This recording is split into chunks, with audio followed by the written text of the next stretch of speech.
हिमांक का अवनमन तीसरा है, लेकिन इससे पहले हम लोग एक छोटा टॉपिक फिर से पढ़ेंगे, क्या? हिमांक। ठीक है ना, तो हेडिंग डाल लो क्या? हिमांक।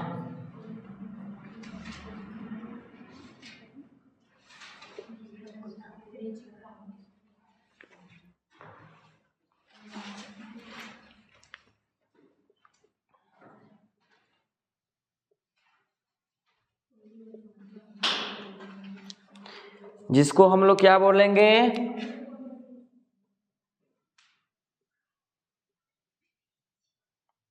Freezing point. ठीक ना, हिमांक यानी फ्रीजिंग पॉइंट। ये क्या होता है, इसके बारे में छोटा टॉपिक है, इसके बारे में भी डिस्कस करेंगे। फिर हिमांक का अवनमन के बारे में पढ़ेंगे।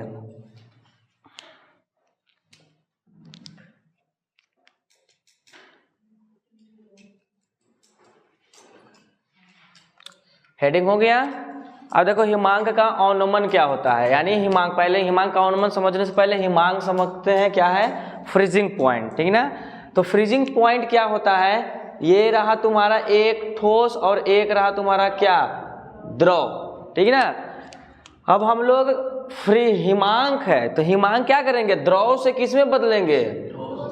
ठोस में। और जब ठोस से किस में बदलते थे तो क्या कहलाता था? क्वथनांक। क्वथनांक ही ना, या फिर द्रव से, जब तुम द्रव से किस में चेंज कर दोगे? देखो, अगर तुम्हें क्वथनांक ठोस से गैस डायरेक्ट बनाना है तो पहले ठोस को क्या करोगे? द्रव। फिर द्रव से फिर क्या बना दोगे? गैस। तब डायरेक्ट द्रव से गैस में चेंज करोगे तो क्वथनांक मेनली होता है। अगर तुम ठोस को गैस में चेंज करोगे तो सबसे पहले ठोस को किस में? द्रव में, फिर द्रव से गैस में। ठीक ना, तो हिमांक जो तुम्हारा स्टडी है किस में? ठोस और द्रव, क्योंकि तुम गैस से डायरेक्ट जल्दी ठोस नहीं बना सकते हो। पहले गैस को किस में चेंज करोगे? द्रव। फिर द्रव से किस में? ठोस। तो द्रव से ठोस में चेंज करोगे तो यहाँ पे फ्रीजिंग पॉइंट लगेगा। और जब द्रव से गैस में, तुम द्रव से गैस में चेंज करोगे तो यहाँ पे क्या लगेगा?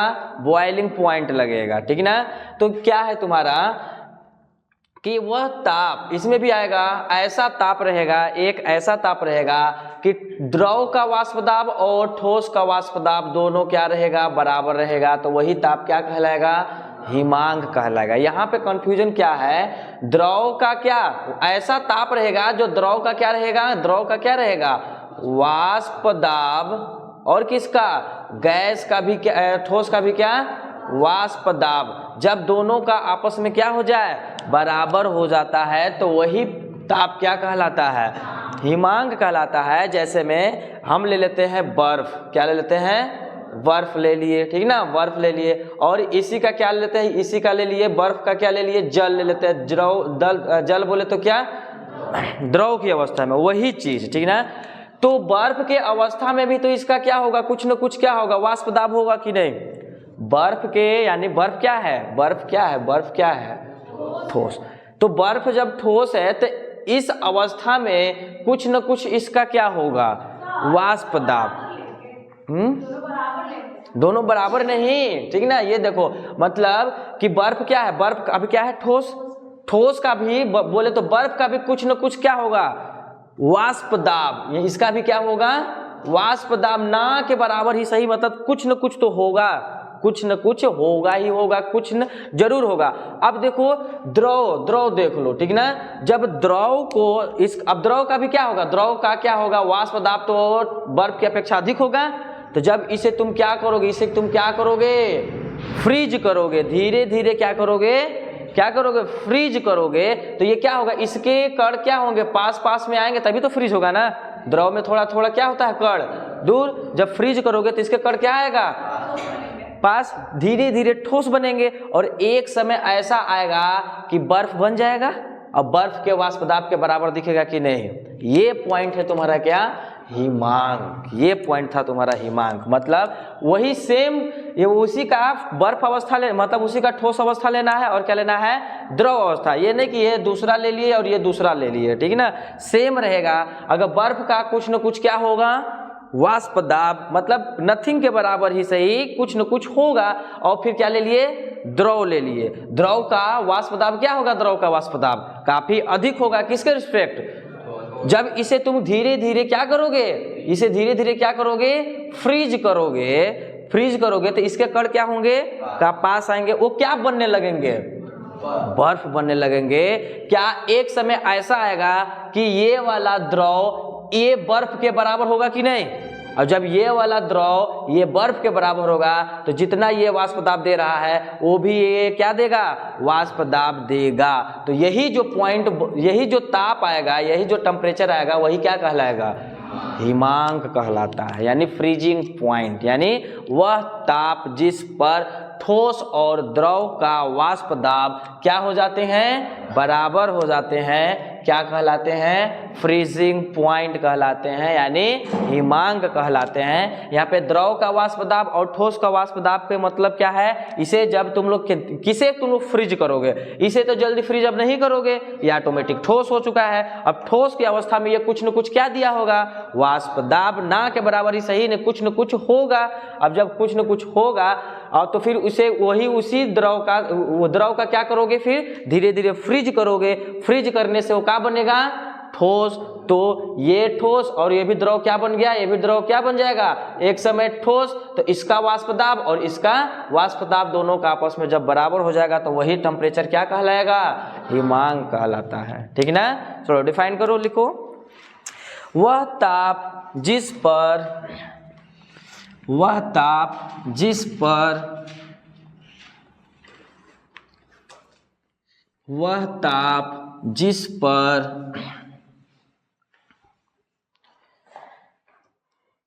द्रव तथा ठोस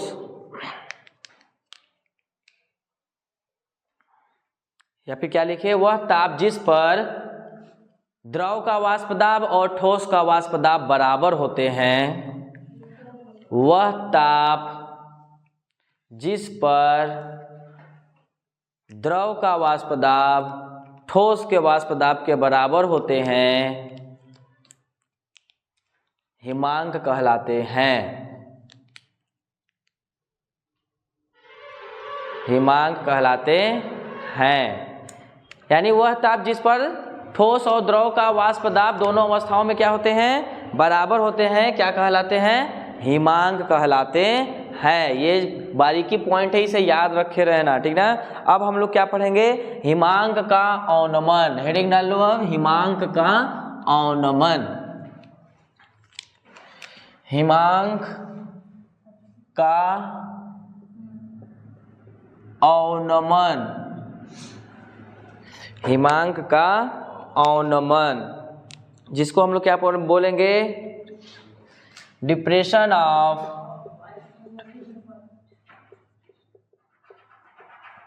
freezing point, freezing point, depression of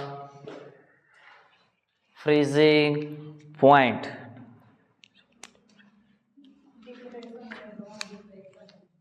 चलो हो गया, चलो इसे समझो, जस्ट तुम्हारा, ठीक ना, ये इवेल्युएशन ऑफ क्या, बॉइलिंग पॉइंट मतलब क्वथनांक का उन्नयन ही जैसा है, थोड़ा सा अंतर है। देखो वहां पे क्या करते थे, वहां पे क्या किए थे हम लोग, एक का लिए थे, एक का लिए थे, विलायक लिए थे कि नहीं, एक क्या लिए थे, विलायक लिए थे, क्या लिए थे, विलायक, ठीक है ना। विलायक में क्या लिए थे, विलायक में क्या लिए थे, द्रव मतलब जल लिए थे, ठीक ना। अब देखो फिर दूसरा, इसी में क्या मिला दिए थे, इसी में क्या मिला दिए थे, इसी में क्या, ये बिलियन है, ये क्या है, बिलियन, बिलियन में किसका किसका ले लेते हैं, NaCl प्लस H2O। चलो ये द्रव में हम लोग क्या ले लिए हैं, H2O ले लिए हैं, ठीक ना, H2O ले लिए हैं, ठीक। अब तुम दिमाग लगाओ, ठीक ना, वही है, इसमें क्या ऐड किए हैं, NaCl। तो NaCl के भी कण का हो गए होंगे, चारों तरफ क्या हो गए होंगे, फैल गए होंगे कि नहीं, फैल गए होंगे, ठीक ना, ये देखो, ठीक। हाँ अब हमें बताओ कौन जल्दी, ये भी द्रव है, ये भी किस फॉर्मेट में रहेगा, बिलियन भी किस फॉर्मेट में रहेगा, द्रव के फॉर्मेट में रहेगा।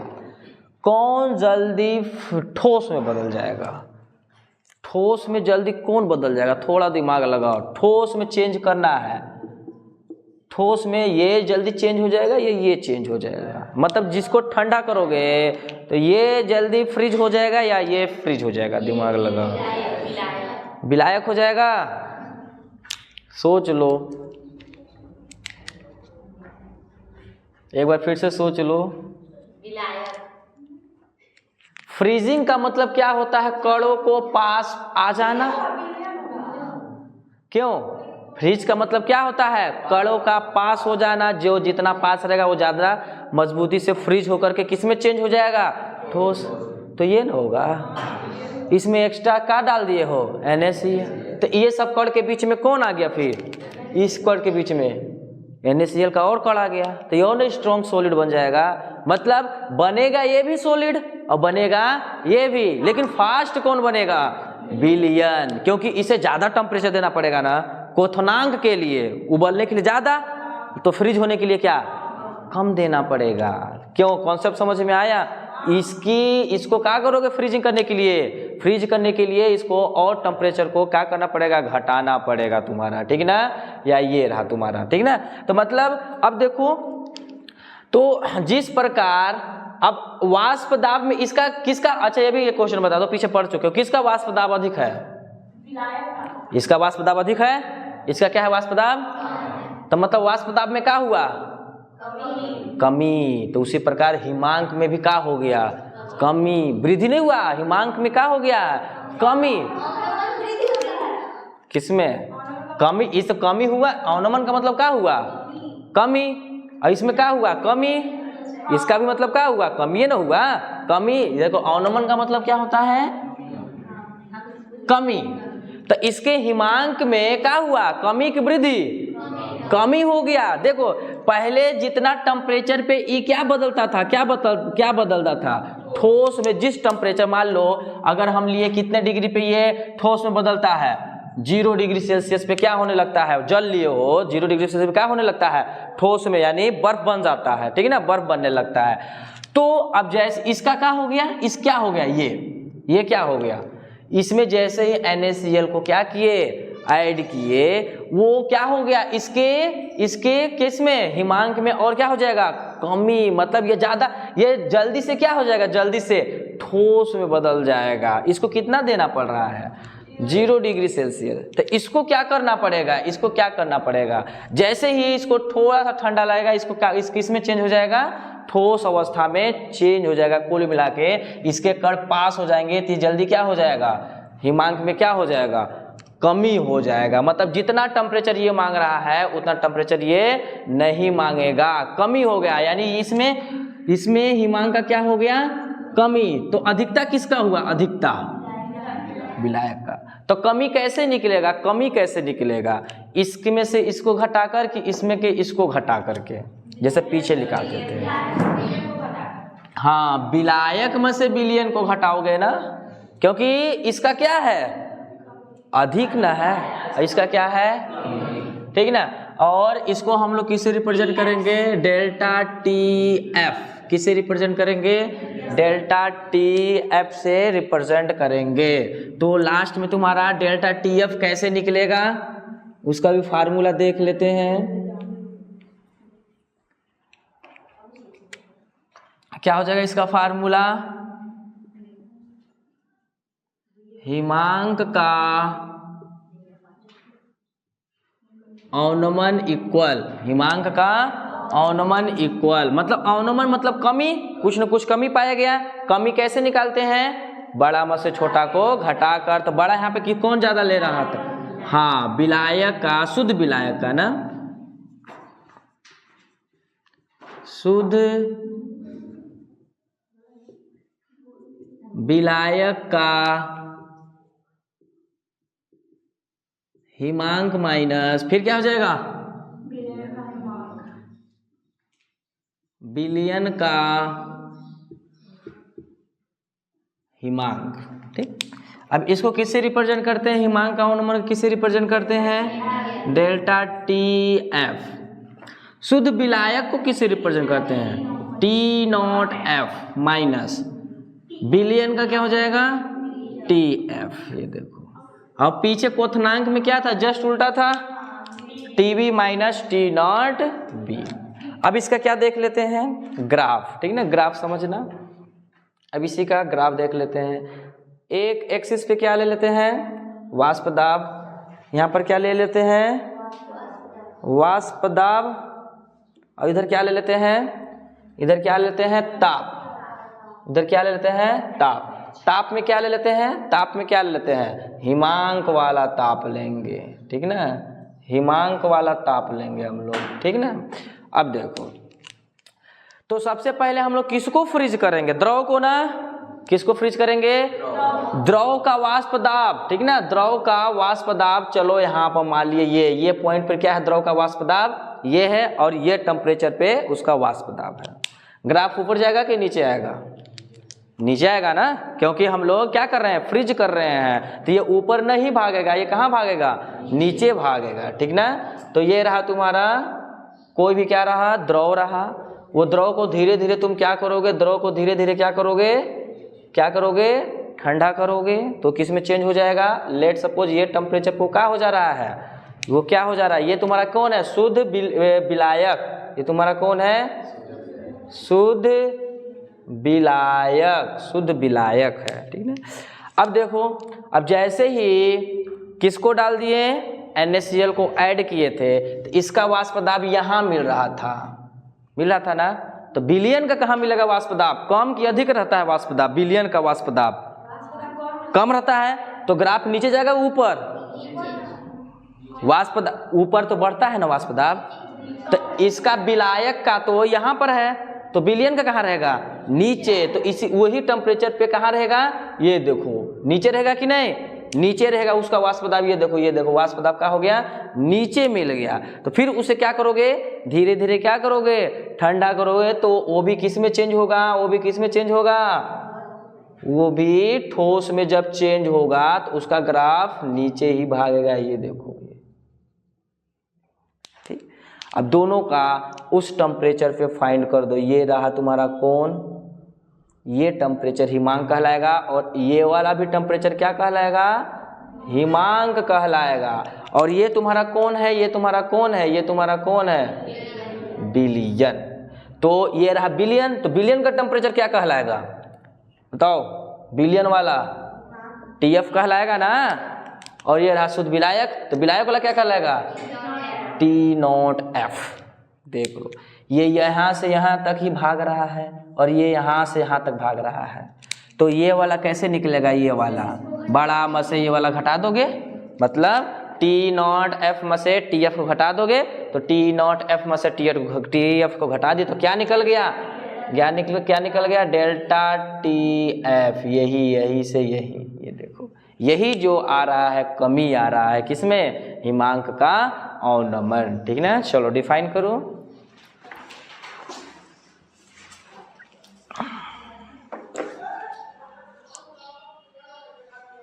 चलो लिखो, जब किसी विलायक में कोई अवाष्पशील विलेय पदार्थ,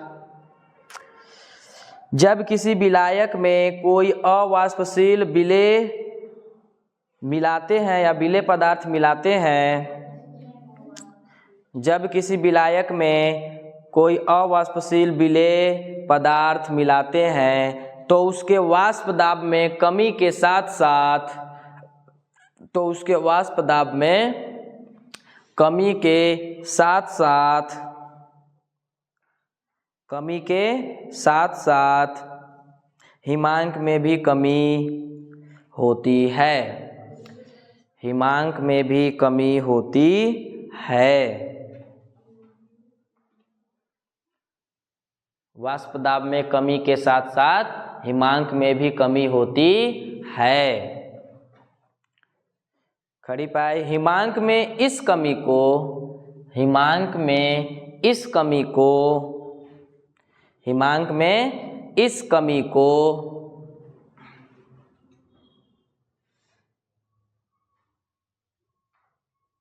हिमांक का अवनमन कहते हैं, हिमांक का अवनमन कहते हैं। अब ये टोटल नोट कर लो तुम लोग।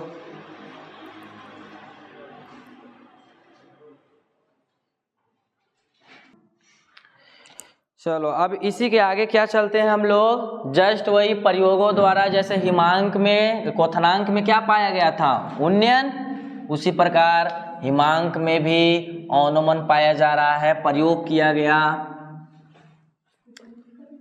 ग्राफ नोट कर लिए ना। इसका भी जस्ट क्या पाया जा रहा है, जस्ट वही आएगा तुम्हारा प्रयोगों द्वारा।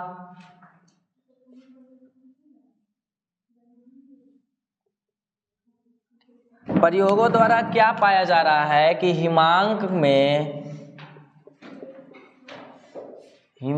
का अवनमन,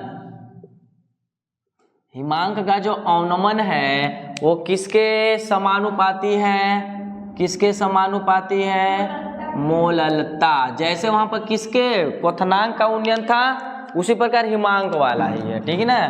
तो हिमांक का अवनमन किसे रिप्रेजेंट कर रहे हैं, delta T F. Delta T F का मतलब समझ में आ रहा है ना, एफ फॉर फ्रीजिंग पॉइंट, किसका टेम्परेचर का फ्रीजिंग पॉइंट लेंगे हम लोग, डेल्टा का मतलब डिफरेंस, मतलब कितने का अंतर आ गया। किसके अनुक्रमानुपाती है, मोललता, बोले तो स्मॉल एम, ठीक। अब जैसे ही प्रोपोर्शनल हटेगा वो क्या आएगा, एक नया कांस्टेंट यहाँ पे आएगा, के एफ आएगा। वहां पर के भी आया था, यहाँ पर के एफ आएगा इनटू में एम। जहां पे करके लिख सकते हो क्या, जहां के एफ क्या है, के एफ क्या है, मोलल अवनमन स्थिरांक, या इसे क्या लिख सकते हैं, हिमांक अवनमन स्थिरांक, दोनों वही बात है, ठीक ना। मोलल अवनमन स्थिरांक या हिमांक अवनमन स्थिरांक। अब चूंकि में तुम लोग क्या जानते हो, क्या जानते हो, मोललता स्मॉल एम इक्वल क्या जानते हो, n डिवाइडेड मोलों की संख्या बटे विलायक का क्या द्रव्यमान कितना, वो 1 kg या 1000 ग्राम, यही ना जानते हो। या फिर इसी को क्या लिख सकते हो, स्मॉल एम इक्वल क्या, इसको क्या n क्या है, विलेय पदार्थ का क्या है, मोलों की संख्या, तो द्रव्यमान बटे अणुभार, यानी W by m into 1 by capital W multiply 1000। W क्या है, विलायक का द्रव्यमान, ठीक है ना। अब क्या कर लेते हैं, समीकरण 1 से वैल्यू फाइंड कर लेते हैं, ठीक ना। समीकरण 1 से, ठीक ना, समीकरण 1 में जब वैल्यू पुट कर दोगे तो क्या निकलेगा, यही ना, तो क्या आ जाएगा, डेल्टा टी एफ इक्वल के एफ तो अपने स्थान पे, के एफ तो अपने स्थान पे, इंटू एम का मान कितना है, एम का मान कितना है, इतना है, यानी W by M into 1 by W multiply 1000। तो लास्ट में क्या निकल जाएगा, डेल्टा टी एफ इक्वल क्या निकल जाएगा, 1000 को अकॉर्डिंग टू बुक्स चलोगे तो पहले आ गया, फिर के एफ, फिर small W divided small M into capital W, पीछे वाला ही फार्मूला है, जस्ट हूबहू के एफ के जगह पे वहां पे क्या था, के बी था, बस वही है। फिर तुम्हारा आएगा एक हेडिंग कौन सा, यही वाला मोलल अवनमन स्थिरांक, ठीक ना। पहले यहां तक नोट करो, फिर आगे चलते हैं।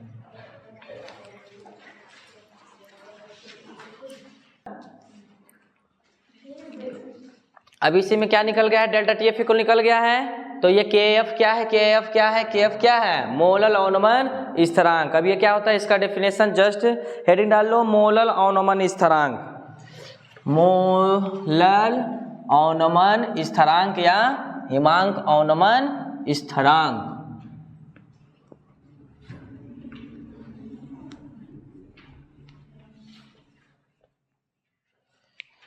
मोलल अवनमन स्थिरांक,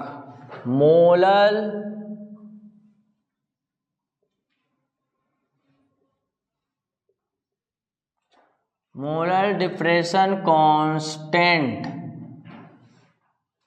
ठीक ना, मोलल डिप्रेशन कांस्टेंट।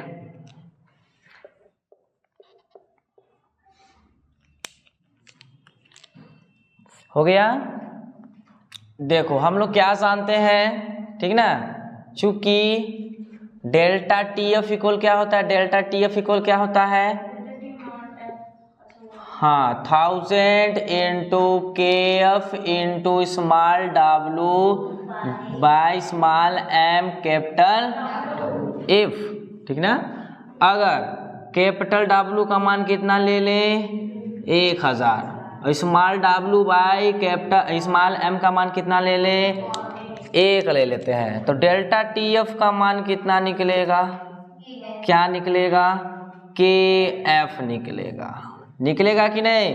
देखो W का मान कितना रखेंगे 1000, तो 1000 से 1000 क्या हो जाएगा, कट जाएगा, और W बाई एम का मान कितना रख देंगे 1, तो यानी के एफ बचेगा।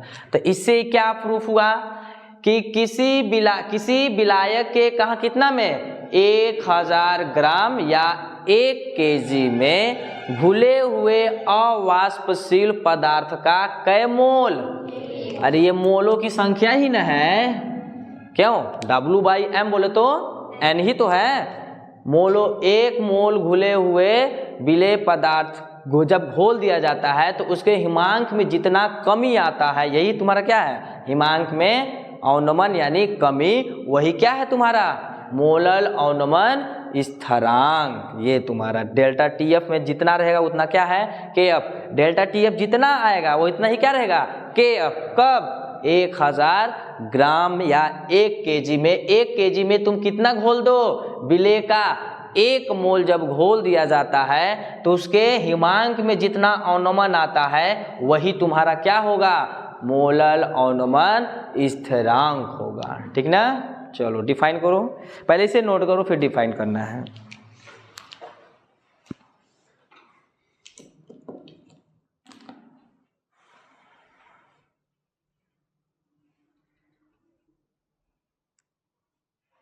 फिर वही आ जाएगा हेडिंग कौन सा, मोलल या आणविक अवनमन स्थिरांक। आणविक में क्या करते हैं 1000 के जगह पुट कर देते हैं के, कैपिटल के, 10 इंटू कैपिटल के।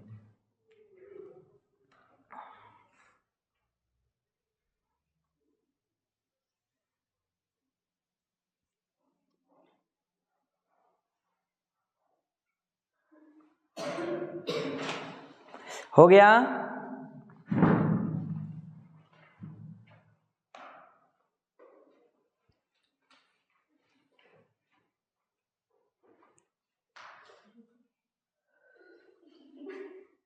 चलो डिफाइन करो, इसे लिखो, किसी विलायक के अतः कर लेना ना, अतः किसी विलायक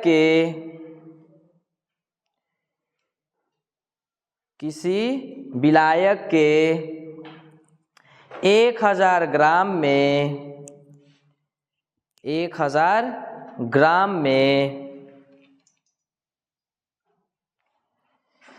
1000 ग्राम में किसी अवाष्पशील पदार्थ का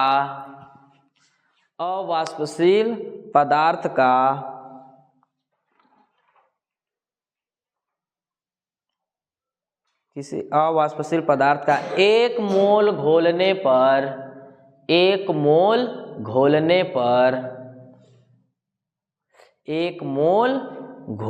पर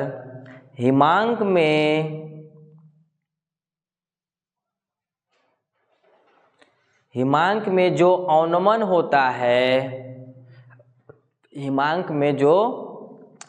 होता है उस विलायक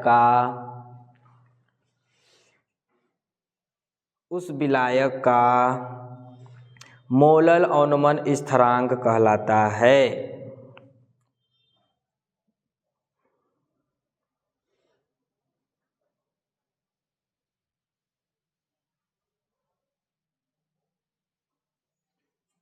हो गया। अब मोलर या आणविक अवनमन स्थिरांक ना, कैपिटल के वाला आ जाएगा प्रॉपर्टी, क्या हेडिंग डाल लो, मोलर या आणविक अवनमन स्थिरांक, मोलर और मॉलिक्यूलर मॉलिक्यूलर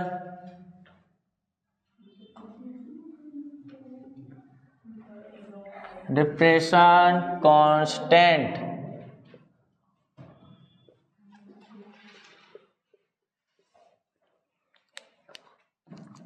ठीक, फिर से आ जाएगा, चूंकि हम लोग क्या जानते हैं, डेल्टा टी एफ इक्वल क्या जानते हैं, 1000 multiply K F multiply small W divided small M capital W. ठीक, कैपिटल के जगह क्या रख देंगे हम लोग, 10 मल्टीप्लाई के एफ। ठीक ना, इफ हम लोग क्या कर दे, अगर के की जगह क्या कर दे, इफ कर देते हैं, या इसको उल्टा भी लिख सकते हो क्या, इफ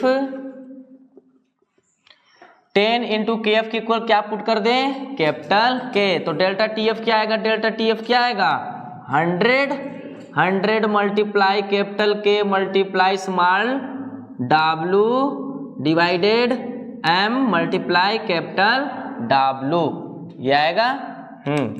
फिर से क्या कर लेते हैं, फिर से क्या कर लेते हैं, कैपिटल डब्लू का मान क्या कर लेते हैं, कितना रख लेते हैं, 100 काटना है तो, और डब्लू बाई एम का मान कितना रख लेते हैं, एक बोले तो 1 मोल। तो फिर क्या आ जाएगा, डेल्टा टी एफ इक्वल क्या आ जाएगा, के आएगा ना, जहां के तुम्हारा क्या है, जहां के क्या है, मोलर।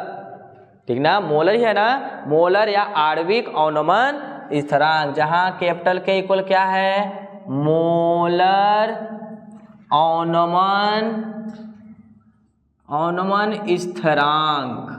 ये देखो, तो यहां से क्या प्रूफ होता है कि अगर हम वही समीकरण में क्या पुट कर लेते हैं, 10 इंटू के एफ की जगह कैपिटल के पुट कर लेते हैं, तो वही क्या कहलाता है, मोलर अवनमन स्थिरांक कहलाता है। डेफिनेशन क्या हो जाएगा, डेफिनेशन यहां से दोगे क्या, किसी विलायक के कितना 100 ग्राम में किसी अवाष्पशील विलेय का 1 मोल घोलने पर जितना कि ये कितना हिमांक में अवनमन होता है, वही क्या कहलाता है, मोलर अवनमन स्थिरांक या आणविक अवनमन स्थिरांक। ठीक ना, नोट डाउन करो इसे। फिर डेफिनेशन,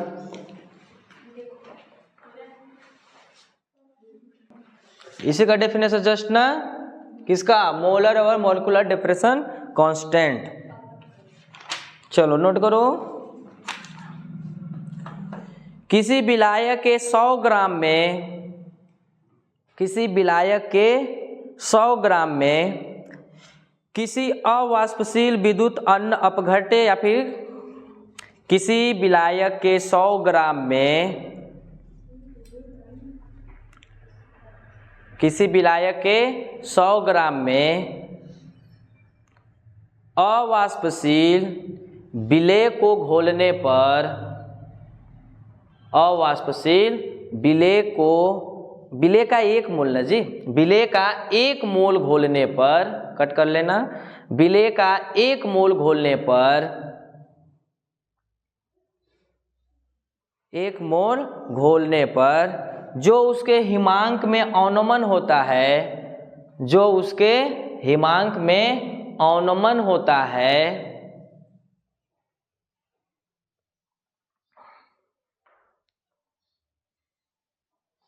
वह उस विलायक का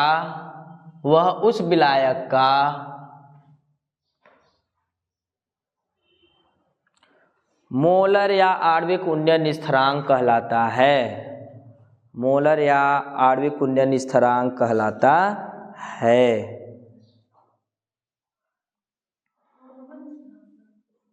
मोलर या आणविक, हाँ, अवनमन स्थिरांक, उन्नयन बुलाया था, उन्नयन क्वथनांक का था ना, अवनमन स्थिरांक कहलाता है। अब इस पे क्या लगाएंगे हम लोग, जस्ट न्यूमेरिकल, पीछे का भी न्यूमेरिकल तो लोग नहीं लगाए, हाँ HW मिला था ना। चलो क्वेश्चन नोट करो तो, न्यूमेरिकल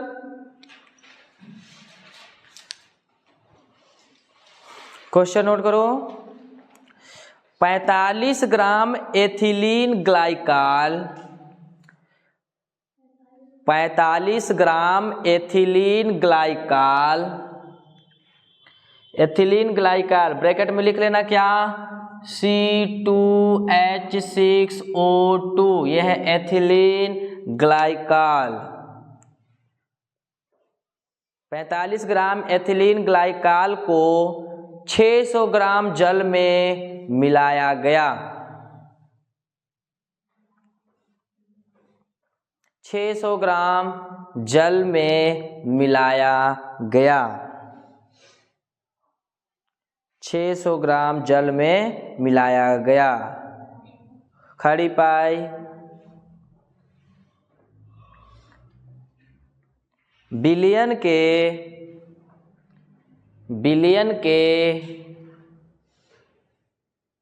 डैश करके क क्वेश्चन, ख क्वेश्चन, ठीक ना। क वाला में लिखो बिलियन के हिमांक अवनमन ज्ञात कीजिए। हिमांक अवनमन ज्ञात कीजिए, वही हिमांक अवनमन ज्ञात कीजिए। ख क्वेश्चन, ख वाला क्वेश्चन नोट करो। हिमांक की गणना कीजिए, यानी बिलियन का ही ना हिमांक की गणना करना है। हिमांक की गणना कीजिए। अब नीचे नोट कर लो, नीचे उसी के नीचे जल के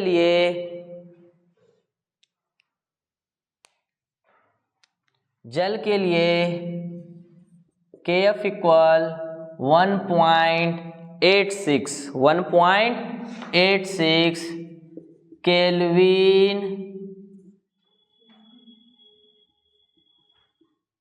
केल्विन किग्रा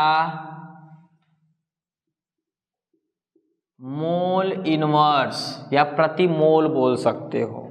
केल्विन किग्रा मोल इनवर्स। चलो तो ये सवाल को पढ़ो तो क्या बोला है।